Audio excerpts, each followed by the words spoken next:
por favor.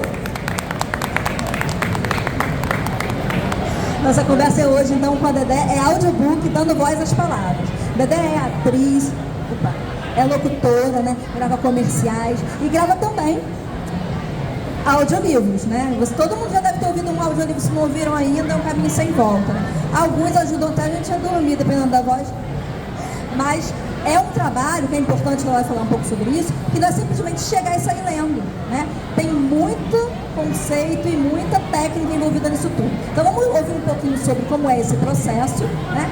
E ouvir um pouco sobre a experiência da Dedé. Dedé, bem-vinda. Muito obrigada por estar aqui conosco. Obrigada. Muito prazer, eu sou Dedé Mello. Eu sou atriz, locutora, narradora. Eu sou gaúcha, mas estou no Rio há 20 anos. Vim para cá para estudar teatro, trabalhar como atriz, e é o que eu faço até hoje. E a voz, trabalhar com a voz, veio um pouco antes da pandemia. Eu comecei com audiolivros, depois comecei a trabalhar com locução, virei locutora também, que é o que eu mais faço hoje em dia, que é trabalhar com a voz na locução. Mas hoje a gente está aqui para falar de audiolivro, então eu queria... É isso, dando voz às palavras.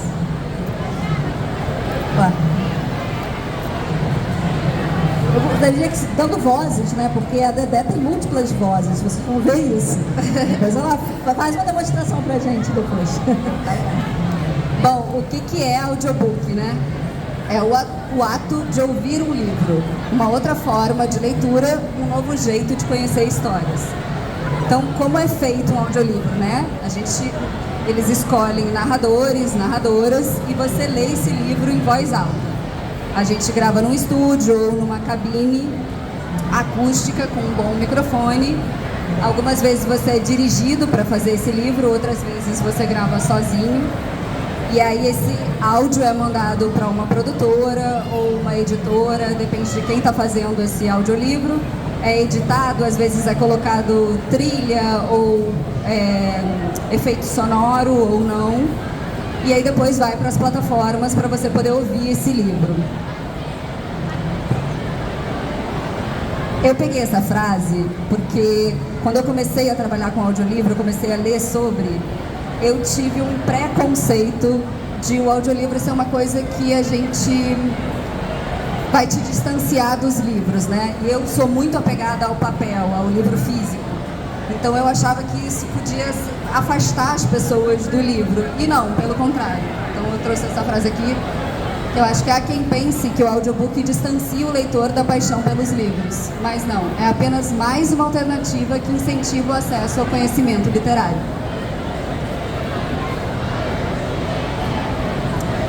Bom, eu acho que existem vários benefícios, mas eu coloquei 4 aqui que eu acho que são bem importantes. Começando pela inclusão, que eu acho que é a acessibilidade, né?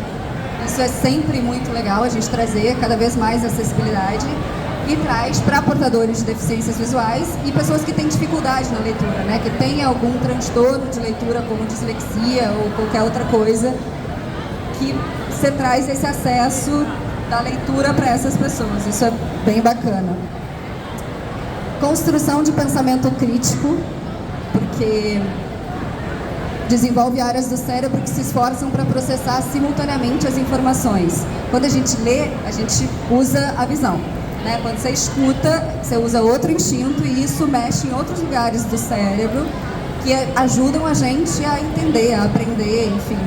Você estimula outras partes que podem ser muito legais para os alunos, enfim, nas aulas, tudo isso. Melhora na pronúncia e na fluência. Quando a gente lê um livro, a gente imagina essas palavras que a gente não conhece, né? Como é que fala essa palavra? Qual é a pronúncia desse nome, dessa palavra? E quando você escuta, você aprende essas novas palavras, isso é muito legal. E você aprende também a oralidade mesmo, como contar uma história, o tempo de contar uma história, como é que você fala essa história, porque não é só ler um livro, é contar essa história, né? Então isso também ajuda em aula muito, a oralidade, para os alunos, para tudo. E o gerenciamento de tempo mais eficaz. Hoje em dia, a gente tem 1 milhão de coisas para fazer durante o dia e está cada vez mais rápido tudo. Então, hoje a gente pode ouvir um livro indo para a aula, voltando da aula, indo para o trabalho, malhando, limpando a casa. Hoje você consegue ter acesso a um livro fazendo outras coisas. Você consegue incluir a leitura no seu dia de outras maneiras, né? Como começou? No Brasil, começou em 1970, já tem um bom tempo, mas fato que nos últimos 10 anos começou a ficar muito mais forte. Muito, às vezes começou por conta da questão da acessibilidade ou não? Sim, muito por conta da acessibilidade, só que hoje em dia já não é mais isso, né? A tecnologia e o avanço das coisas todas que trouxe. Eu acho que o mercado está muito mais forte agora por conta disso, né?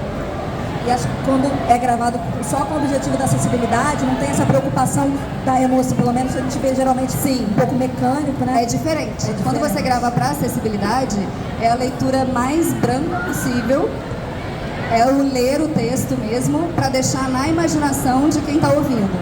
Quando a gente é contratado para fazer um audiolivro hoje em dia, pelo contrário, é você contar essa história, você botar emoção, você criar vozes, tem personagens, tem milhões de coisas. Então são 2 trabalhos diferentes mesmo.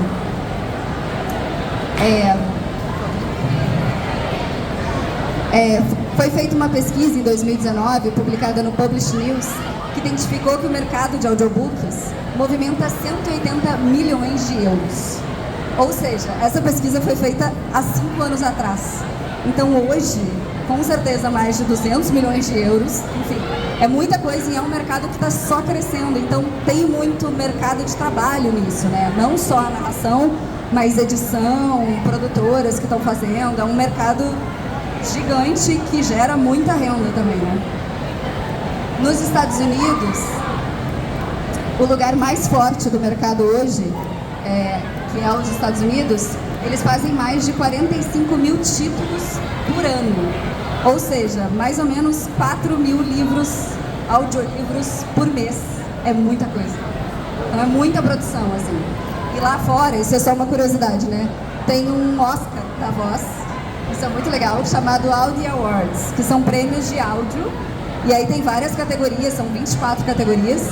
E são 3 categorias que tem melhor narrador, melhor narradora e melhor audiolivro do ano. Então isso é muito legal, que a gente não tem esse reconhecimento no Brasil ainda, né? Mas poder ter o reconhecimento do seu trabalho deve ser bem legal. Bom, onde ouvir, né? Porque tem milhões de lugares hoje que você consegue ter acesso, inclusive no YouTube hoje, tem outras plataformas, Spotify. Mas tem as grandes livrarias, que também publicam sempre o livro e o audiobook hoje em dia. A maioria dos livros já vendem o livro físico, o e-book e o audiobook, né? Mas tem outras plataformas. Aí eu trouxe alguns exemplos de plataformas. Praticamente todas têm pago e gratuito, mas tem plataformas que são mais fortes, que você paga por mês, que são essas plataformas pagas. A Audible, que é da Amazon. A YouBook, que é uma plataforma que eles produzem os livros até aqui no Rio, tem vários estúdios ali no Downtown. E aí eles mesmos produzem os livros, eles produzem tipo jornal, por exemplo. Você pode ouvir o resumo do jornal no dia. 1 hora depois tem 15 minutos de resumo do jornal hoje. É bem legal. Storytel, que é uma outra plataforma, e Toca Livros. Eu já trabalhei com a Audible, e-book e Storytel, a Toca Livros eu nunca trabalhei, mas parece bem legal também. E plataformas gratuitas, que tem algumas coisas que são pagas sempre dentro, mas tem livro falante, a Amazon também tem muita coisa de graça lá, Nossa Cultura, LibriVox e livros narrados. Essa é a página da YouBook, que é essa plataforma que eu falei que fica aqui no Rio de Janeiro, na Barra da Tijuca. E você assina por mês, né? Você paga uma assinatura e você tem acesso a tudo. Ao invés de você comprar um livro, você tem acesso a todos os livros da plataforma. A Audible, que é também essa mesma coisa, você pode assinar ou você pode comprar livro separado. O Livro Falante, esse é um site que é gratuito, que tem várias coisas, mais até coisas para alunos, coisas educacionais, assim, livros. E o Toca Livros, que é outra. Bom, Como começar, né? Como começar? Como é que a gente faz se você tem interesse em fazer, em trabalhar com isso, gosta desse universo? Vocês estavam até falando antes muito dessa oportunidade, né, de você descobrir coisas que, olha, eu nunca pensei em trabalhar com isso, mas eu acho que eu ia fazer isso bem. Comigo foi um pouco assim. Vou falar depois eu falo. Depois você conta um pouco dessa sua descoberta. Enfim, é mais uma alternativa para a formação de leitores, surgindo narradores e narradoras. Então eu trouxe algumas perguntinhas que eu acho que são importantes para quem tem vontade de trabalhar com isso. Você gosta de ler? Tem facilidade com a leitura? Gosta de contar histórias, de criar personagens e vozes? No meu caso, por exemplo, eu já era atriz, trabalhava muito como atriz, e no teatro a gente faz muito um exercício que chama leitura à primeira vista. O que é a leitura à primeira vista? Você pega um texto de uma peça, de qualquer outra coisa que você nunca viu, e vai para o palco e lê aquilo como se você já tivesse lido aquilo e ensaiado 1 milhão de vezes. Vai, lê aí. E eu sempre fui muito bem na leitura, muito melhor do que no improviso. Improviso, tô aqui, ó, falando. Mas, enfim, a leitura para mim sempre foi muito fácil, muito mais... Sempre me dei muito melhor nisso. Então, o criar personagens, criar vozes já era alguma coisa que eu gostava. Então, para mim, fazia muito sentido trabalhar com esse universo. Então, acho que essas perguntas são importantes, assim, de pensar sobre isso. Aí trouxe só alguns exemplos de como eu comecei. Eu comecei dentro do meu armário. Pessoas saem do armário, outras entram no armário. Eu entro em vários armários. Eu viajo, entro em todos os armários, gente. Porque o audiolivro é muito mais difícil de você fazer isso, de você gravar em vários lugares. Você começa num lugar, você vai ter que terminar naquele lugar. Como a locução é uma coisa de 1 minuto, uma coisa muito rápida, eu levo o meu estúdio para onde eu vou, gravo dentro de carro, gravo dentro de armário, direto, em todos os lugares. E aí eu comecei dentro do meu armário, tenho até um pote de arroz para segurar o negócio, que era isso, assim, começou a pandemia, eu comprei um bom microfone, era o que dava para investir naquele momento, e eu comecei, me joguei, daí depois comprei uma cortina acústica, porque eu morava no Maitá, num lugar super barulhento, e aí eu gravava de madrugada, que era o horário que tinha menos barulho. Essa cortina dava uma boa fechada no barulho. Aqui, desse lado, é na casa da minha mãe, que minha mãe mora no sul, então quando eu vou pra lá eu fico um tempo, eu consigo trabalhar também. Aí a gente fez dentro do armário dela, ela tinha um armário gigante, e eu entro literalmente no armário e gravo dentro do armário. Sentadinha no chão, gravo dentro do armário. E aqui é meu estúdio hoje, que hoje eu tenho uma cabine acústica mesmo, e aí fica bem mais confortável. Mas é possível a gente começar, se quiser, dá pra fazer, sabe? Dá pra começar. Enfim, quero abrir para perguntas, se alguém quiser perguntar alguma coisa, aqui tem rede social, a minha. Se alguém tiver qualquer dúvida, quiser tirar dúvida, conversar comigo, me pergunta, me manda mensagem lá que eu vou responder. E embaixo eu botei o Artivose, que é uma página de um casting de locutores-atores. Eu também, hoje em dia, sou produtora de casting de voz. E aí eu tenho o Artivose, que é onde você pode escolher vozes. Juliana tá lá no meu casting, maravilhosa. Tem muita gente legal lá, muitas vozes interessantes. Porque é isso, são várias vozes, né? Tá empreendendo de novo, né? Agora com um novo desenho, que é captar também essas vozes para buscar, né? Acho que assim, uma curadoria também dessas vozes infantis, de vários tipologias. Criança, adolescente. Porque quando alguém vai um comercial, né? Encomenda já vem assim, quer uma voz feminina ou masculina, né? Com um tom assim, ou sabe? E aí você faz essa análise e busca alguém que possa fazer essa gravação. Isso, exato. Hoje em dia 90% dos comerciais são locução, são imagens e uma locução. 10% é alguém falando ali. Então, a gente busca essas vozes, né? Criança, adolescente, eu quero uma voz 60 a mais, eu quero mulheres, eu quero voz em inglês, voz em português. Aí eu vou atrás dessas vozes para trazer para o cliente, ele escolhe as vozes e gravar o trabalho. E eu trabalho com isso também. Maravilha. A Dedé já contou, né, pra mim, que ela descobriu meio sem querer, alguém falou, por que você não faz isso? Peraí, mas existe isso, né? Tem coisas... Começar como audiolivro, ela já fazia outras coisas, né, com audiolivro e também como locutora também. Conta um pouco dessa história. Eu comecei a trabalhar com audiolivro primeiro. Tava na praia. praia e um amigo ator, Marcos Breda, talvez algumas pessoas conheçam, é um grande amigo, e ele comentou comigo que estava fazendo esse trabalho de ler um livro e ganhava para ler um livro. Aí eu falei, gente, acho que eu ia gostar de fazer isso, eu adoro ler, leio bem. E aí eu falei, pô, me indica para esse negócio, também quero. Aí eu fiz um teste, passei, gravei acho que uns 3 livros. E aí começou a coisa da pandemia, parou tudo. E aí, enfim, beleza, não vai rolar mais. Eu dava aula de circo também na época.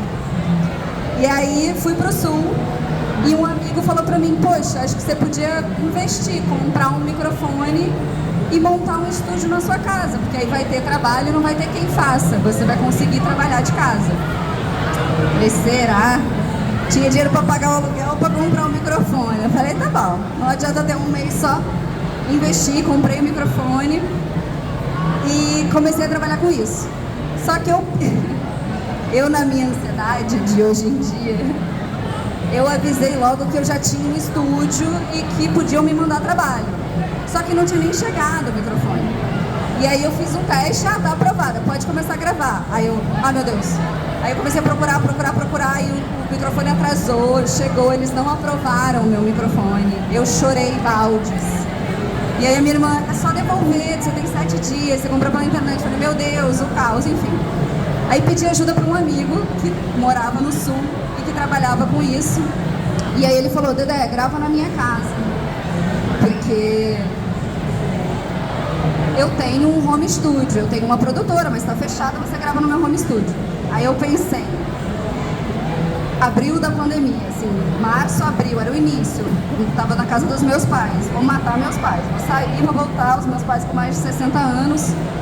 E aí minha mãe falou, você vai, é trabalho, você vai, você não chega perto de máscara, não sei o quê. Tá bom, gravei 3 dias na casa dele. No 3º dia ele me perguntou, Dedé, você já pensou em trabalhar com locução? Aí eu falei, o que é isso? Eu tenho uma produtora de locução, de locutores, de áudio, e eu trabalho direto com isso. Eu tenho um teste pra você, grava esse texto pra mim. Aí eu gravei o texto, peguei o trabalho. Aí veio outro teste, ele grava esse texto pra mim, peguei o trabalho. Gravei um 3º, peguei o trabalho. Ele falou, Dedé, acho que você devia trabalhar com isso. Aí eu falei, legal. E aí hoje é o que eu trabalho, enfim, como as coisas acontecem, assim, né, do nada. E aí hoje eu trabalho muito mais como locutora do que qualquer outra coisa. O audiolivro ainda está presente, mas eu gravo mais locução do que audiolivro hoje em dia. Mas acho que é isso, está aberto também, né? Tem milhões de possibilidades aí pra gente fazer. Vamos dar uma demonstraçãozinha aqui do trabalho dela. Mostra pra gente aqui, o site é novo, vamos ver como é que funciona.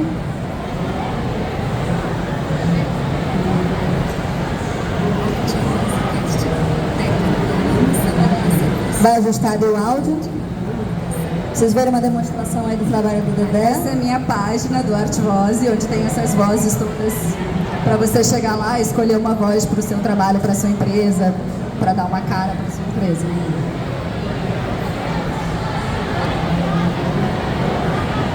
A internet não está colaborando aqui. Poxa, a gente queria ouvir, hein? Peraí que vai dar um jeito ali, a gente dá um jeito para tudo.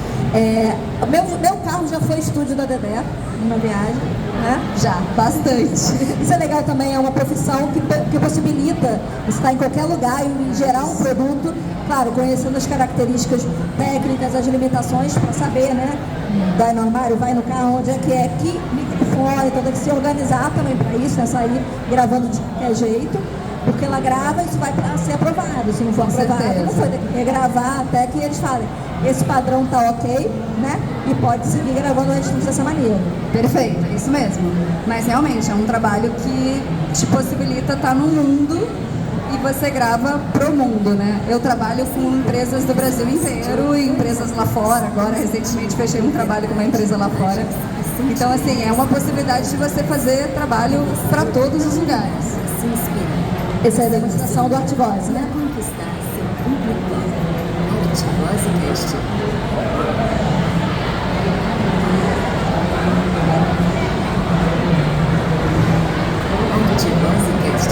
Técnica e emoção a serviço da credibilidade na comunicação. Artvoz. Técnica e emoção a serviço da credibilidade na comunicação. Aqui você encontra um espaço de locutores-atores transmitindo com verdade imagens e sentimentos através da voz. E você é convidado a se inspirar, a se emocionar e a conquistar seu público-alvo. Arte, Voz e Casting, a voz que você merece. A voz aqui, né? A voz dela. A gente ouve ela falando que é você mesmo, né? Então, uma coisa que a Dedé trouxe pra gente é a importância de como ela, como atriz, né? Como que essa formação, e também atriz com formação, ela tem formação em teatro, não é isso? Sim. Formação em teatro, então tem toda uma formação que permite ela compreender e trazer, né? Essa interpretação que é necessária para cada realidade. Foi isso que me fez criar o Arte Voz, né? Porque eu comecei a trabalhar com locução. E aí, poxa, é isso, eu passei no primeiro teste, passei no segundo, passei no terceiro, e como atriz é um mercado cruel, a gente ganha muito não aí na estrada. E aí eu falei, ué, então o que eu tenho de diferente? E eu acho que é justamente isso, é o como falar, não é a voz, sabe? Antigamente era Cid Moreira, era ter uma voz, era mais masculino, e eu acho que isso vem se transformando. Hoje em dia é ter uma boa voz, mas você tocar as pessoas, você ser o mais natural possível para isso chegar nas pessoas, isso tocar as pessoas, botar emoção na voz, sorriso na voz, que é tudo que eu estudei a vida inteira como atriz, mas não tem a minha carinha. Por isso eu criei um casting que é todo de locutores, atores. Ótimo, Dedé. Alguém quer fazer uma pergunta, fazer uma contribuição? Temos uma ali. Aqui perto do palco, no fio. Diga, Juliana. É o quê? Ah, tá. Queria te fazer uma pergunta. Diga. Como é que você faz pra fazer sotaque, assim? Tem alguma técnica? Porque eu sei que você é gaúcha e transita bem os sotaques, né? Se for fazer uma carioca, se for fazer uma paulistana. Queria que você explicasse pra gente como é que é isso, como é que se desenvolve isso. É uma facilidade que eu tenho da coisa do sotaque.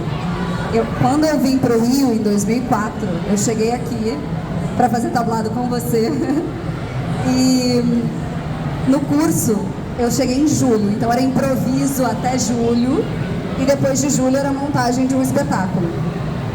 E o espetáculo era Boca de Ouro, do Nelson Rodrigues, que é uma tragédia carioca. E aí eu li a peça e falei, eu quero fazer a protagonista. E aí a professora olhou e falou, mas é uma tragédia carioca. Não tem como você fazer uma tragédia carioca. E aí eu comecei a praticar, ficar ouvindo, ficava repetindo o carioca. E eu fiz a peça, eu fiz a protagonista carioca. E aí, desde sempre, assim, eu acho que é muito ouvido. Porque eu não sei, eu escuto carioca, eu respondo carioca. Eu escuto gaúcho, eu respondo gaúcho.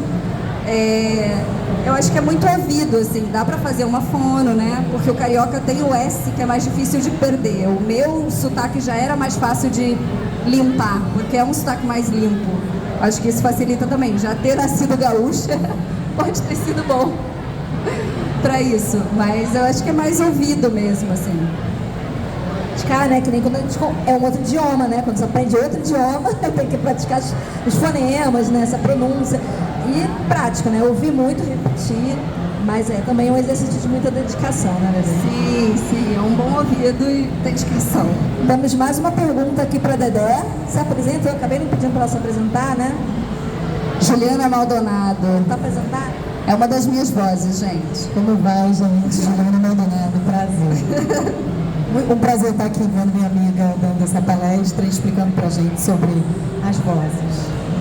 Ela deu uma variada aqui na voz para já botar na prateleira de vocês, né? Contratem Juliana Maldonado, pede mais. Tudo bem? Prazer, boa tarde. Sou José Mauro, lá na Secretaria de Estado de Educação. E também Diga, José aqui, Mauro. né, prestigiar a grande amiga. E muito importante, eu acho que ela compartilhar o background, né, e a história, porque eu acho que apesar de ser uma atividade que hoje ganhou palco, né? Ganhou divulgação, ela ainda tem a divulgação da sua produção ainda é muito subterrânea, né? São poucas pessoas que sabem como é que se esmera nesse processo. E aí a pergunta que eu queria fazer é justamente nesse sentido, em relação especificamente aos audiobooks, porque assim, eu parei para me imaginar gravando uma mesma coisa durante algum tempo e eu já dei um pequeno surto mental ali, cara. Eu não sei se eu ia conseguir sustentar, ler o negócio da primeira à última página do mesmo jeito, no mesmo lugar, com a mesma... Então, né, com todas as dinâmicas atravessadas, então, se algum dos seus trabalhos, qual deles você acha que foi mais desafiador e por quê? Então, vamos lá. Eu acho que por conta da atriz também, 90% dos trabalhos que eu fiz eram romance, eram ficção. Eu peguei um livro sobre gamificação. Eram 480 páginas sobre gamificação. É um universo para mim que é completamente desconhecido. Tinham muitas palavras que eu não fazia ideia de como se pronunciava. Então você fica buscando, tem um site que chama Forvo, que você escolhe, vai botar lá a palavra e tem a pronúncia em vários idiomas para você entender a pronúncia da palavra. Era um desespero. Eu gravei, eu pensei em desistir 50 vezes. Eu gravava, eu lia 5 páginas e falava, mas eu já li essa página, não é possível, eu estou lendo a mesma coisa, de novo. E aí você lê de uma maneira que você consiga atrair as pessoas, que elas queiram ouvir aquelas 12 horas, que nem eu estava conseguindo entender o que eu estava lendo, assim, foi desesperador. Esse, sem dúvida, foi o trabalho mais desafiador. E também quando tem muito personagem no livro, porque depende da direção. Tem direção que quer que você faça uma leitura e que não tenha vozes para os personagens, mas a maioria dos livros de romance, de ficção, tem diálogos. Então você tem que ter essas vozes, 30 personagens no livro, 30 vozes para você fazer. E aí é uma loucura, porque tem um diálogo de 4 mulheres, e aí você já não... O cara que estava no 2º capítulo, ele entrou no 10º capítulo de novo, você já não lembra mais a voz que você fez para aquele personagem. Então é trabalhoso, é difícil. Eu acho que a leitura, o ficar ali horas lendo, é o mais gostoso para mim. Se pudesse, ficaria mais até, assim, eu consigo ficar bastante tempo gravando.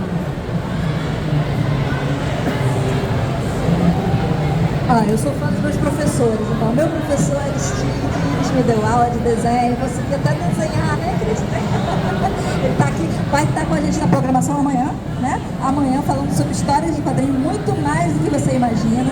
Não perca, esteja aqui conosco também. Professor, que prazer tê-lo aqui. Obrigado. Bom, não preciso me apresentar. Eu queria saber qual foi a repercussão desse livro sobre gamificação e se você teve retorno do leitor /usuário. Então, a gente acaba não tendo muito esse retorno desses ouvintes, né? O trabalho foi aprovado, foi elogiado.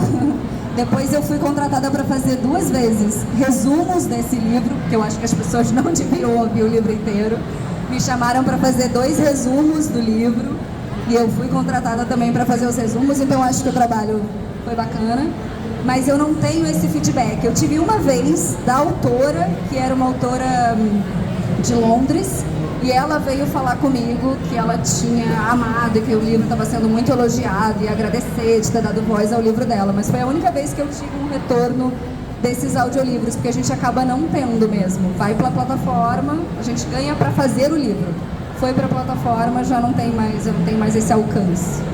Fica aí a dica para quem desenvolve tecnologia, né, de alguma maneira, para os autores e para os narradores, os locutores, conseguirem ter esse feedback. Porque o autor acho que consegue, pelo perfil dele lá na plataforma do livro, né? Porque as pessoas comentam, né? Provavelmente se você for lá, mas aí você tem que ficar olhando em cada plataforma, o que as pessoas disseram, não disseram. Então acho que é interessante aí, né? Alguma ferramenta que possa fazer essa captura.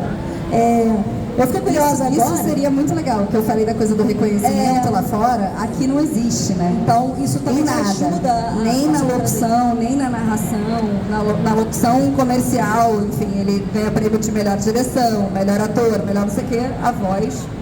Ninguém nem sabe quem fez. Tem isso aqui. Vou aproveitar, né, que o professor vai falar quadrinhos. Eu queria saber se você já fez para alguma história em quadrinho. Adoraria, mas nunca fiz. Ia ser incrível. existe, né? Mas deve ter pouco ainda também, né? Porque é uma pegada interessante. Pode me indicar, vou adorar fazer.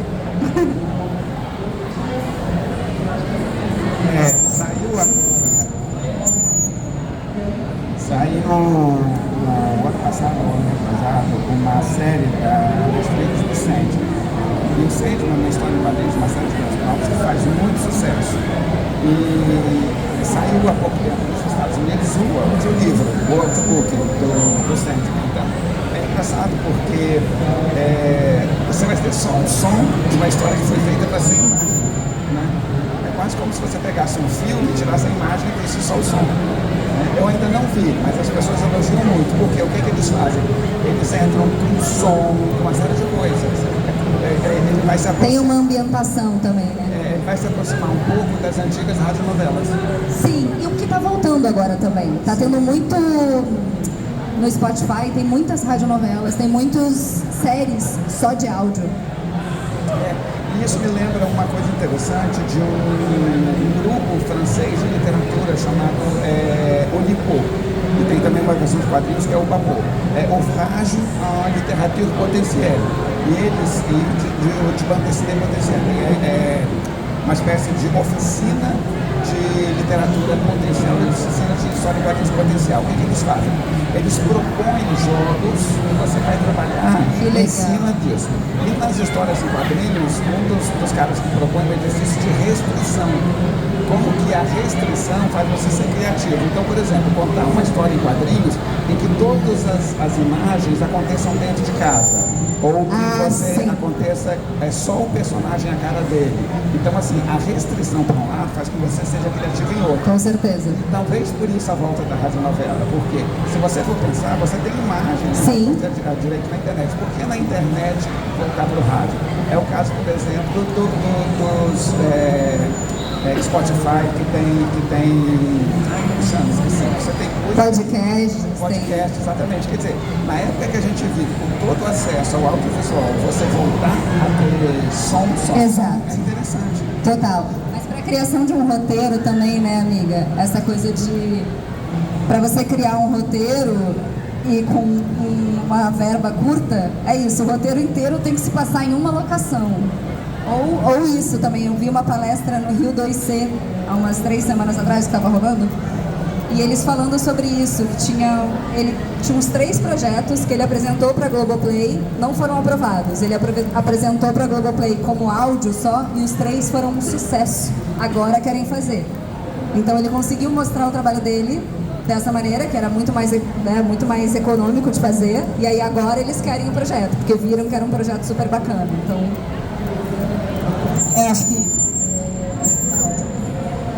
acho que nós brasileiros fazemos isso muito bem, né? De improvisar, porque é uma necessidade nossa. Mas eu vou tocar num ponto que você falou, que foi sobre as rádios.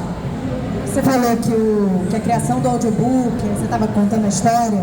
Eu pensei, mas antes disso tiveram as rádios, né? A tradição oral, né? A gente está vendo o Krenak aí, que está dando palestra, que ele escreve livro falando. As pessoas, tem uma pessoa que escreve para ele. Então a tradição oral já vem lá dos indígenas, né? Dos griots, enfim. Mas eu queria falar das rádios, né? Porque as rádios, a gente tem a radionovela lá de trás. E eu vi qual é a relação que você vê das rádios, do tempo das rádios, né? E dessa contação de história com os audiobooks. Com os audiobooks, eu não acho que tenha uma relação tão forte assim. Mas eu acho que a rádio está voltando, as pessoas estão voltando a ouvir rádio justamente por esse acesso ao áudio, né? De você poder estar em qualquer lugar e você ouvir as coisas. Acho que isso se perdeu por um tempo. A gente ficou um tempo sem ouvir rádio e hoje em dia eu vejo as pessoas ouvindo a rádio de novo. O que é muito legal. E aí tem várias alternativas dentro disso, né? Inclusive de você ouvir depois, você não precisa ouvir ao vivo. Depois você vai lá na plataforma e você escuta essa entrevista, esse dia da rádio em outro lugar. O audiolivro eu acho que ele ainda fica mais fora desse universo rádio, assim. Por enquanto eu acho que não tem tanta interação, né? Uma coisa mais... Exato, acho que é mais viva, né? A rádio é mais viva. Bom, Dedé, obrigada, viu? Aqui que o papo tá rendendo, né? Curiosidade, a gente vai pensando nessas conexões entre os vários temas. E essa que é a riqueza de um evento como esse é o objetivo, a gente provocar isso tudo, já dá uma curiosidade, já falou ali, tem que crenar, gente, olhem a programação, que às vezes você tá aqui, acabou, vai lá de bobeira, lanchar, perdeu alguém que era incrível que você queria ter visto. Então fica de olho na programação. Aqui a gente está com uma programação excelente ao longo da semana, mas o evento como um todo tem muita coisa acontecendo até sexta-feira, né? Então aproveitem. Muito obrigada a todos que estavam aqui.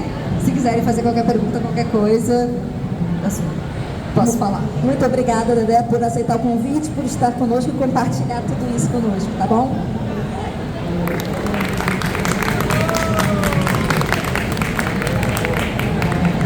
A gente vai ter agora um bate-papo com o professor Tiago Araújo sobre prototipagem, né?